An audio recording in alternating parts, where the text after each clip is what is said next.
तो जो next topic हमने डिस्कस करना है दैट इज़ अबाउट साइटोप्लाज्म। तो साइटोप्लाज्म क्या होता है, ठीक है। इससे पहले हम न्यूरॉन को एक दफ़ा दोबारा से रिवाइज कर लेते हैं कि हमने क्या स्टडी किया है about neuron. So let's suppose ये एक न्यूरॉन है, ठीक है। ये उसका न्यूक्लियस है, यहाँ पे उसके डेंड्राइट्स हैं, ठीक है, ऐसे करके। ये उसका एक्सोन है और ये उसके आगे एक्सोन टर्मिनल्स हैं, ठीक है। तो हमने क्या स्टडी किया था कि ये क्या है, न्यूरॉन की सेल बॉडी है, और लास्ट लेक्चर में हमने न्यूरॉन के न्यूक्लियस को भी डिस्कस कर लिया था। तो आज हम लोगों ने डिस्कस करना है कि साइटोप्लाज्म क्या होता है। सिंपली अगर हम बात करें तो इस न्यूक्लियस के अलावा जितना भी एरिया प्रेजेंट है in the neuronal cell body, उसमें जो भी फ्लूइड है और ऑर्गेनेल है वगैरह सब कुछ, उसको हम सिंपली क्या कहते हैं कि वो क्या है, साइटोप्लाज्म है, ठीक है। अगेन क्या कि सेल बॉडी के अंदर न्यूक्लियस के अलावा जो भी उसके अंदर मौजूद है, जिसमें बहुत सारे ऑर्गेनेल आ जाते हैं, बहुत सारी जैसे नेजल सब्सटेंस, गोल्जी, माइटोकॉन्ड्रिया, ये सब ऑर्गेनेल जिस एरिया में प्रेजेंट हैं, उस एरिया को हम क्या कहते हैं, साइटोप्लाज्म। और ये क्या है, एक फ्लूइड है जो कि सेल बॉडी के अंदर प्रेजेंट है, ठीक है। तो जो साइटोप्लाज्म है इसके बहुत सारे कंपोनेंट होते हैं, जैसे निजल सब्सटेंस हो गया, गोल्जी कॉम्प्लेक्स है, mitochondria, microfilament, microtubules, lysosomes, centrioles and lipofuscin, melanin, glycogen, lipids, ये सब जो है साइटोप्लाज्म के अंदर प्रेजेंट है। यानी ये सारा ब्लू एरिया जिसको मैंने कलर किया है, ये सारा क्या है, साइटोप्लाज्म। और इस साइटोप्लाज्म के अंदर ये सारी की सारी ऑर्गेनेल्स प्रेजेंट होती हैं, ठीक है। इसमें हम सबसे पहले डिस्कस कर लेते हैं निजल सब्सटेंस को कि ये क्या होता है। तो अगर हम इसको बिल्कुल सिंपल कॉन्सेप्ट देखेंगे, ये एक्चुअल में चीज़ क्या है, तो हमें पता चलेगा कि साइटोप्लाज्म के अंदर इस तरह के सिस्टर्ने होते हैं, ठीक है। एंडोप्लाज्मिक रेटिकुलम में हमें पता है कि इस तरह की सिस्टर्ने होते हैं, ठीक है। अब ये जो सिस्टर्ने हैं, जब इनके ऊपर लग जाते हैं राइबोसोम्स, लाइक लेट्स सपोज ये सिस्टर्ने हैं और इसके ऊपर राइबोसोम्स प्रेजेंट है।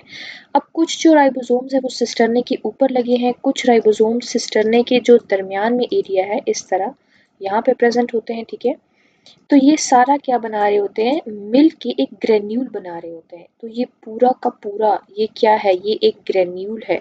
इस तरह की यहाँ पे एक और ग्रेन्यूल प्रेजेंट होगा, उसके अंदर भी राइबोसोम होंगे, कुछ दरमियान में होंगे, कुछ ऊपर लगे हुए होंगे। इस तरह के ढेर सारे जो ग्रेन्यूल्स है वो साइटोप्लाज्म के एरिया में प्रेजेंट होते हैं, ठीक है। एक बहुत इंपॉर्टेंट बात कि ये जो रेड कलर में सारा शो हो रहा है, ये क्या है, सिस्टर्ने हैं जो कि न्यूक्लियस से प्लाज्मा मेम्ब्रेन तक एक्सटेंड करते हैं। और ये ओवरऑल बॉडी के सारे सेल में ऐसा ही होता है कि न्यूक्लियस से एंडोप्लाज्मिक रेटिकुलम का एक नेटवर्क होता है जो कि प्लाज्मा मेम्ब्रेन तक कंटिन्यू होता है।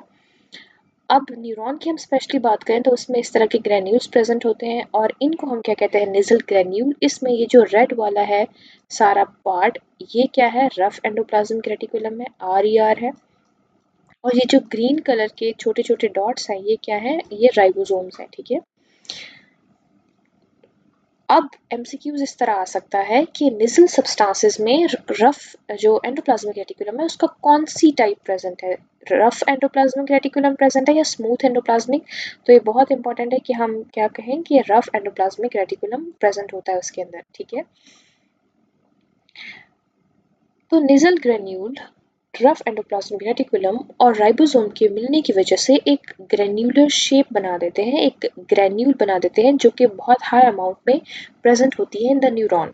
नेक्स्ट क्वेश्चन इज कि क्या ये सारे न्यूरॉन में प्रेजेंट होती है। The answer is no, it is only present in the cell body जो कि ये एरिया है, एंड डेंड्राइट्स जो कि ये वाला पार्ट है।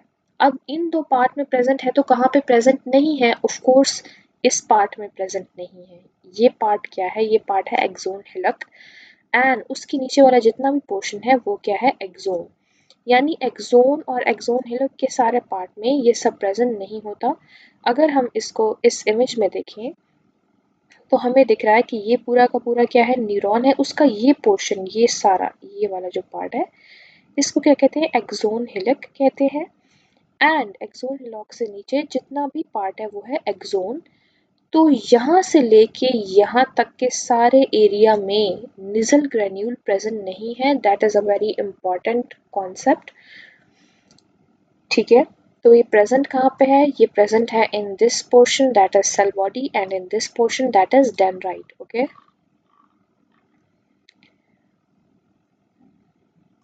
नेक्स्ट अगर हम इसको एक इक्वेशन की फॉर्म में देखें कि निजल सब्सटेंस किस चीज़ से बने हुए होते हैं, तो निजल सब्सटेंस बने हुए होते हैं rough endoplasmic reticulum and ribosome, जिनमें से कुछ राइबोसोम जो है वो सिस्टरने के ऊपर अटैच होते हैं और कुछ राइबोसोम सिस्टरने के दरमियान के एरियाज में प्रेजेंट होते हैं। Next most important point is कि जो राइबोसोम होते हैं हमें पता है उनके अंदर क्या होता है, आरएनए होता है। ठीक है, ये तो एक बेसिक नॉलेज है कि राइबोसोम के अंदर आरएनए है। एंड आरएनए जो है उसकी नेचर क्या होती है? It's nature is acidic. ठीक है, आरएनए की नेचर क्या है? एसिडिक होती है। अब एक यूनिवर्सल चीज हम लोगों को याद कर लेनी चाहिए कि कोई भी चीज अगर एसिडिक है, ठीक है, ए फॉर एसिडिक है, तो वो हमेशा अट्रैक्ट करेगी बेसिक डाइज को। किसको? बेसिक डाइज को। डाई मीन लाइक जो डाई करते हैं ना चीज़ों को, जैसे कपड़ों को भी डाई करते हैं, इस तरह सब्सटेंसेस को भी डाई किया जाता है इन द लैब्स। तो कोई भी चीज़ जो एसिडिक है उसको हमेशा वो बाइंड करेगी कौन से डाइज के साथ? बेसिक डाइज के साथ। इसी तरह कोई भी चीज़ अगर बेसिक है तो वो किसके साथ डाई, कौन से डाइज के साथ बाइंड करेगी? हमेशा एसिडिक डाइज के साथ बाइंड करेगी। ठीक है, अगेन क्या कि कोई भी चीज़ जो एसिडिक है वो हमेशा ऐसे डाइज के साथ बाइंड करेगी जो बेसिक होंगे, और कोई भी चीज़ जो बेसिक है वो हमेशा ऐसे डाइज के साथ बाइंड करेगी जो कि एसिडिक होंगे। तो अब हमने कहा कि निजल सब्सटेंसेस के अंदर है राइबोसोम एंड राइबोसोम बना हुआ है आरएनए से, एंड आरएनए जो है उसकी नेचर क्या है? एसिडिक है। तो यहाँ पे कौन सी इक्वेशन फॉलो हो रही है? ये वाली। ठीक है, इसमें क्या है कि जो राइबोसोम है उनके अंदर का आरएनए अगर एसिडिक है तो फिर उसको कौन से डाइज अपने साथ अटैच करेंगे? ऑफ कोर्स जो बेसिक इन नेचर होंगे। कौन से? किसके साथ बाइंड करेगी? बेसिक डाइज के साथ बाइंड करेगी। तो उसकी वजह से इसके ऊपर जो स्टेन आएगा वो कौन सा होगा? बेसिक स्टेन आएगा, जो कि टोलिडीन ब्लू का है, या फिर दूसरे बेसिक एनिलीन डाइज इसके अंदर यूज होते हैं। ठीक है, नेक्स्ट हम लोग डिस्कस करते हैं about the disease, that is the clinical terminology in this concept. तो निजल सब्सटेंस के बारे में हमने क्या पढ़ा है कि वो प्रेजेंट कहाँ पे होते हैं? वो प्रेजेंट होते हैं in the dendritic area and the cell body. और कहाँ पे प्रेजेंट नहीं होते? In the axon hillock and the axon portion. ठीक है, लाइक लेट्स सपोज कि ये दोनों न्यूरॉन सेम है। अगर हम 2 मिनट के लिए इनकी शेप और बाकी सारी चीज़ों को इग्नोर करें, so let's only concentrate on the cell body part, कि ये इसकी सेल बॉडी है और ये इसकी सेल बॉडी है। ठीक है, तो नॉर्मली क्या होता है कि निजल सब्सटेंसेस इस तरह मिड वाले पोर्शन में और सारा इस एरिया में सेल बॉडी के साइटोप्लाज्म में यूं पड़े हुए होते हैं। ठीक है, लेकिन अगर इस न्यूरॉन को कोई भी इंजरी हो जाए या कोई भी जैसे प्रॉब्लम हो जाए न्यूरॉन की सेल बॉडी में, कहीं से भी कोई इंटरप्शन आ जाए, ब्लड सप्लाई ना मिले, नर्व इम्पल्स कनेक्शन में प्रॉब्लम हो, या ओवरऑल न्यूरॉन के सेल को कोई डैमेज हो या कोई भी इंजरी हो, तो उसमें क्या होता है कि निजल सब्सटेंस इस तरह से पेरिफेरी की तरफ मूव कर जाते हैं। पेरिफेरी मीन्स किनारे, यानी सेल मेम्ब्रेन के जो करीब वाला एरिया है वहाँ पे मूव कर जाते हैं, और जो दरमियान वाला पोर्शन है वहाँ पे एब्सेंट हो जाते हैं, वहाँ से डिसअपियर हो जाते हैं। और ये जो कंडीशन है जिसमें ये नॉर्मल थी ना, जिसमें सारे एरिया में प्रेजेंट थे, और ये इंजरी के केस में है, शेप हमने कंसीडर नहीं करनी, ये मैं सिर्फ एग्जांपल के लिए आपको इस एरिया की एग्जांपल दे रही हूँ। तो इसकी शेप जैसी भी है, इसकी शेप जैसी भी है, इस पे कंसंट्रेट नहीं करना, just focus on the cell body part. Normal क्या होता है कि नॉर्मली वो पूरे एरिया के अंदर प्रेजेंट होते हैं, लेकिन कोई भी इंजरी अगर आ जाए तो उसमें वो पेरिफेरी की तरफ मूव कर जाते हैं, और इसकी वजह से जो सेंट्रल एरिया है वहाँ से निजल सब्सटेंस डिसअपियर हो जाते हैं, और इस क्लिनिकल कंडीशन को कहते हैं हम क्रोमेटोलाइसिस। ठीक है, दैट्स इट, इस पूरे के अंदर यही लिखा हुआ है। नेक्स्ट जो बहुत इंपॉर्टेंट ऑर्गेनेल प्रेजेंट होती है इन द साइटोप्लाज्म वो है गोल्जी कॉम्प्लेक्स। अब हमें पता है कि अगर ये न्यूरॉन है और न्यूरॉन के अंदर ये न्यूक्लियस है, तो न्यूक्लियस के बाहर जो गोल्जी कॉम्प्लेक्स है वो इस तरह वेवी फॉर्म में प्रेजेंट होता है। ठीक है, उसने न्यूक्लियस को बाहर से ऐसे वेव्स की फॉर्म में कवर किया हुआ होता है। गोल्जी अपरेटस को अगर हम डिटेल में देखें तो ये कुछ इस तरह के सिस्टर्ने से बना हुआ होता है, ठीक है। और ये डिराइव कहाँ से होता है, ये बहुत इंपॉर्टेंट बात है कि ये डिराइव होता है स्मूथ एंडोप्लाज्मिक रेटिकुलम से, यानी कि SCR से, ठीक है। तो गोल्जी किससे डिराइव हो रहा है, स्मूथ एंडोप्लाज्मिक रेटिकुलम से, और निजल सब्सटेंस किससे डिराइव हो रहे हैं, रफ एंडोप्लाज्मिक रेटिकुलम से, ठीक है। तो मेक श्योर कि हम इस कॉन्सेप्ट को अंडरस्टैंड करें कि ये दोनों कहाँ से डिराइव हो रहे हैं। अब जो भी प्रोटीन आती है निजल सब्सटेंस से, क्योंकि हमने क्या कहा था कि निजल सब्सटेंस के अंदर क्या है, राइबोसोम है, और राइबोसोम क्या करती है, प्रोटीन की फॉर्मेशन करती हैं। तो वहाँ से जितनी भी प्रोटीन है वो कहाँ पे मूव कर जाती है, to the Golgi complex. Golgi complex के अंदर आके वो गोल्जी क्या करता है, उनके अंदर कार्बोहाइड्रेट को ऐड करता है। सो लेट्स सपोज कि ये जो सारा एरिया है ये सेल बॉडी का है, ठीक है। Just consider all this area as the cell body, ठीक है, कि ये हम सेल बॉडी के अंदर का पार्ट ले रहे हैं, यानी कि साइटोप्लाज्म का एक पोर्शन ले रहे हैं। तो उसमें कि ये क्या है, सारा निजल सब्सटेंस है, ठीक है। और निजल सब्सटेंस के ऊपर इस तरह से राइबोसोम अटैच है, ठीक है, ये सारे राइबोसोम अटैच है।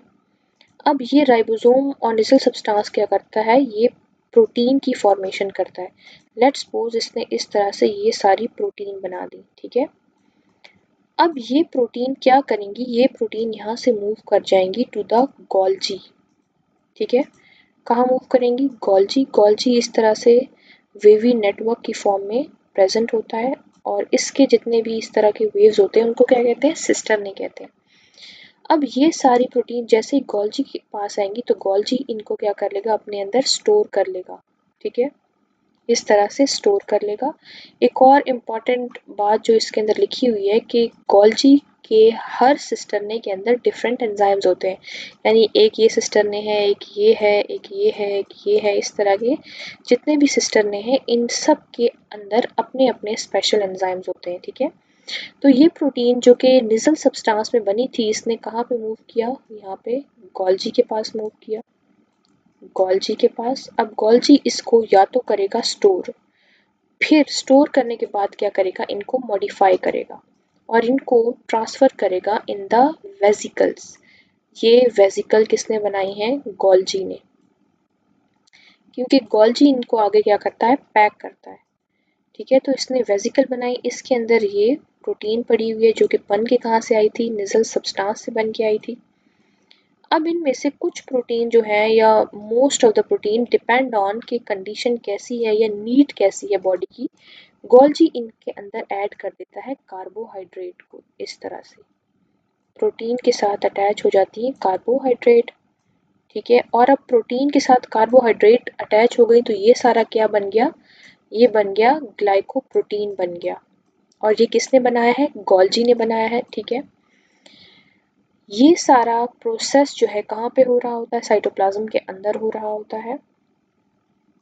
एंड वो प्रोसेस जिसके ज़रिए गोल्जी प्रोटीन के अंदर कार्बोहाइड्रेट को ऐड करता है, इस प्रोसेस को हम क्या कहते हैं, ग्लाइकोजाइलेशन। सो ये प्रोसेस जिसके ज़रिए गोल्जी इन प्रोटीन्स में कार्बोहाइड्रेट को ऐड कर रहा है, इसको हम क्या कहते हैं, ग्लाइकोजाइलेशन कहते हैं। और उसके रिजल्ट में जो वेसिकल के अंदर प्रोटीन और कार्बोहाइड्रेट का कॉम्बिनेशन बनता है वो क्या है, अब ग्लाइकोप्रोटीन है, ठीक है। फिर ये वेसिकल जब बन जाती है, फिर गोल्जी के एक सिस्टर्ने से दूसरे से मूव करती हुई कहाँ पे पहुंच जाती है, प्लाज्मा मेम्ब्रेन के पास। प्लाज्मा मेम्ब्रेन अब न्यूरॉन के केस में क्या होती है, वहाँ से जब ये इकट्ठी हो जाती है वेसिकल, ये वहाँ से मूव करना शुरू हो जाती है टू द एक्सोनल टर्मिनल, ठीक है। इसको अगर हम डायग्राम में देखें तो लेट्स सपोज कि हमने कहा था कि यहाँ पे फॉर्मेशन हो रही है ये सब ग्लाइकोप्रोटीन की, तो वहाँ से मूव करेंगी इस तरह डाउन द एक्सोन, और यहाँ पे इस जगह पे आ जाएंगी। ये कौन सा है, एक्सोनल टर्मिनल है। इस जगह पे क्यों आएंगी, क्योंकि यहाँ पे फॉर्मेशन होनी है साइनैप्स की, और इससे एक न्यूरॉन दूसरे के साथ जो है वो कनेक्शन बनाएगा। तो इस पोर्शन पे क्या बनेगी, साइनैप्स की फॉर्मेशन होगी। अब जो भी प्रोटीन हमारे न्यूरॉन के अंदर बन रही होती हैं उसमें से कुछ प्रोटीन जो है वो न्यूरॉन खुद यूज़ कर लेता है, कुछ को स्टोर करता है, जो एक्स्ट्रा होती है उसको आगे उसने ट्रांसफ़र करना होता है। तो ये जो प्रोटीन बन रही हैं अब ये डिफरेंट टाइप की होती हैं, जैसे लाइसोसोम भी असल में क्या है, एंजाइम्स हैं। एंजाइम क्या होता है, प्रोटीन होती है। तो उसमें से कुछ जो प्रोटीन है सेल ने अपने अंदर कुछ लाइसोसोम्स को अपने अंदर रखा, जो एक्स्ट्रा हैं या जिनको बाहर रिलीज करने की ज़रूरत है उनको यहाँ से फिर आगे इस तरह साइनैप्स फॉर्मेशन में उसको बाहर रिलीज कर देंगे। एंड कुछ ऐसी चीज़ें होती हैं जैसे कि कुछ neurotransmitter, not all neurotransmitter are protein, जैसे कि बहुत फेमस न्यूरोट्रांसमीटर एसिटाइलकोलिन, सेरोटोनिन, ये प्रोटीन नहीं है। लेकिन कुछ न्यूरोट्रांसमीटर प्रोटीन हैं, यानी न्यूरोपेप्टाइड हैं, जैसे कि एंडोर्फिन्स हो गया, सब्सटेंस पी हो गया, ये प्रोटीन्स हैं और ये न्यूरोट्रांसमीटर्स भी हैं। और ये इनको प्रोड्यूस कौन करता है, निजल सब्सटेंस प्रोड्यूस करता है। एंड निजल सब्सटेंस इनको प्रोड्यूस करेगा तो फिर वहाँ से ये फर्दर कहाँ मूव करेंगे, गोल्जी में, और गोल्जी से ये वेसिकल की फॉर्म में आएंगे और वहाँ से फिर ये कहाँ पे मूव करेंगे, एक्सोनल टर्मिनल पे, इस जगह पे मूव करेंगे। और यहाँ से आगे फिर साइनैप्स के ज़रिए नेक्स्ट जो न्यूरॉन है उसकी सेल बॉडी, उसके जो डेंड्राइट है उसके साथ कनेक्शन बनाएंगे, फिर एक न्यूरॉन से अगले और अगले से फिर अगले न्यूरॉन में जाएंगे। और कौन से न्यूरोट्रांसमीटर है, अगेन सारे न्यूरोट्रांसमीटर जो हैं वो प्रोटीन नहीं है, लेकिन कुछ न्यूरोट्रांसमीटर जैसे एंडोर्फिन्स और सब्सटेंस पी ये न्यूरोपेप्टाइड है और निजल सब्सटेंस इनको बना रहा होता है। और ये फिर आगे साइनैप्स के जरिए एक न्यूरॉन से दूसरे न्यूरॉन तक जाते हैं एंड कंडक्शन करते हैं। और जो इसमें एंडोर्फिन है जो कि इस तरह की प्रोसेस में इन्वॉल्व होता है, उसका काम क्या है कि वो पेन को रिलीज करता है, पेन को कम करता है। यानी एक न्यूरॉन से वो दूसरे में जाएगा, दूसरे से तीसरे में, और फिर फर्दर जब वो अपने टारगेट एरिया तक पहुंचेगा तो उस टारगेट एरिया में जाके इसने क्या करना है, इसने अब पेन को रिलीज करना है, पेन को डिक्रीज करना है, not release sorry, but pain को डिक्रीज करेगा, उस एरिया में पेन को कम करेगा। ठीक है, so that's all for today. और नेक्स्ट लेक्चर में हम लोगों ने डिस्कस करना है about mitochondria and further organelle जो कि रह गए हैं, and also the plasma membrane. So thank you for watching.